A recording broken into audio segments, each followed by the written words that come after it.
this press conference after our October formal European Council. With us tonight we have the President of the European Council, Mr. Antonio Costa, and the President of the European Commission, Madame von der Leyen. Without further ado, I will give the floor to President Costa. Thank you very much. Hello, good evening. Earlier this month, after our informal meeting in Copenhagen, I said that today would be decision time. And we deliver on all fronts. And I would like to start to thank Ursula von der Leyen and the Commission for the excellent cooperation once again in the preparation of this European Council. Starting with Ukraine. We have said many times that we will support Ukraine as much as necessary for as long as it takes. Today, we reached three important agreements. First, European leaders committed to ensure that Ukraine's financial needs will be covered for the next 2 years. We have asked the Commission to put forward options as soon as possible, so that Ukraine has the resources it needs to continue defending itself and fight for a just and lasting peace in 2026 and 2027 if it's necessary. Russia should take good note of this.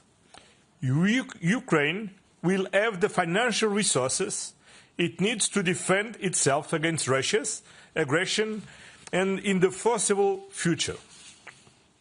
Now, the technical, legal and financial aspects of Europe's support need to be worked on, and we will return to this issue in the December European Council.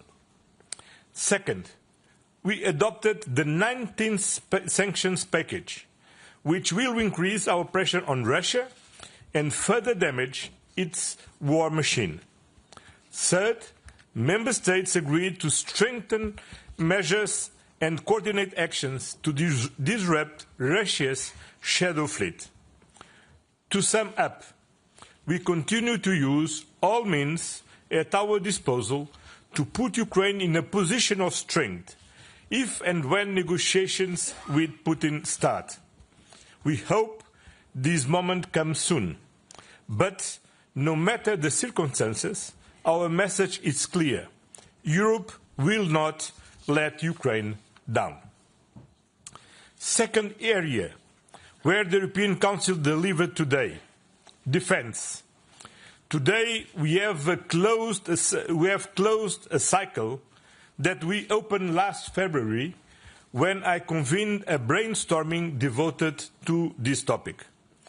In less than a year, working closely with the European Commission, we outline the foundations for the Europe of defence. We define our priorities, capabilities. We approved new financial tools to develop these capabilities, and in full coherence with NATO. Our priorities now are clear, starting with anti-drone and air defence, and looking, naturally, priority to the eastern flank. Our timelines as well. Step 1 will be finalized by the end of this year, the capability coalitions that will drive these projects forward. Step 2 will be to launch and advance on concrete projects in early 2026. Member States will be in the driving seat to push our joint efforts forward with a bigger role for the Ministers of Defence and the European Defence Agency. Europe's defence is not just about spending more. It's about spending smarter, working together and delivering for our citizens. This is how we build Europe's sovereignty and the roadmap on defence readiness that the European Commission and the High Representative presented today was a decisive building block for that. Third, competitiveness and climate.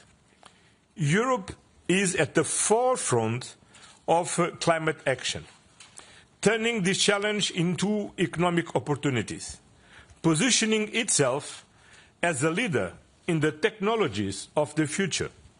Today, we reaffirmed our commitment to the Paris Agreement and also agreed that we need to be pragmatic and flexible in our strategy to make sure that Europe's climate ambitions and the competitiveness of our economy, of our industries, go hand in hand and leave no one behind.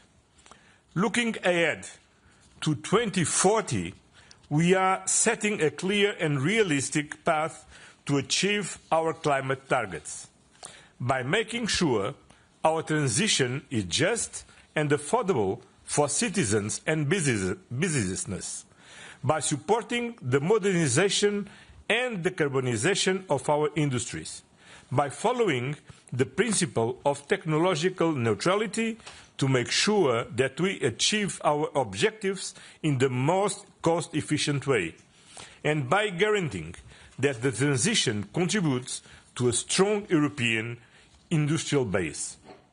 At the same time, we will encourage innovation.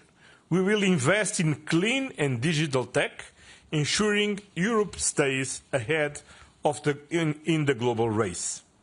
This is what our discussion was about.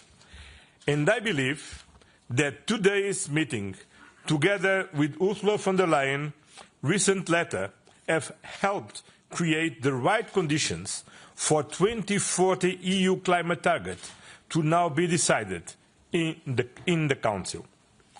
As Mario Draghi's report showed us a year ago, Europe needs to become more competitive to secure its future. The clean and digital transition, along with our simplification efforts, which have decided to push forward decisively, we are key parts of our agenda to ensure Europe's international competitiveness. Last but not least, to be stronger externally, we need to be strong internally. And the leaders also need to be focused on the European citizens' daily concerns. Housing affordability and accessibility are among the most pressing concrete issues for millions of Europeans. While in this area competence remain at national, regional and local level, I wanted European leaders to come together and discuss how the European Union can complement and support their efforts. And our debate was very useful and it was concrete.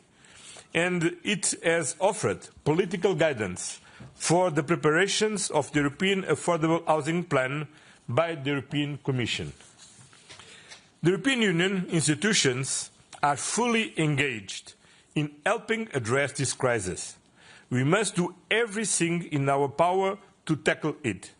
It is what our citizens expect from us.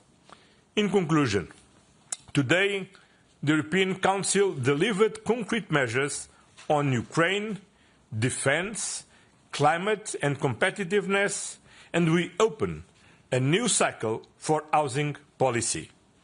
And we will keep delivering for our citizens, for our future, and for our place in the world. Thank you very much. Madam President. Yeah, thank you very much, dear Antonio. Indeed, we had a very good discussion, and we made progress in a number of areas. Let me also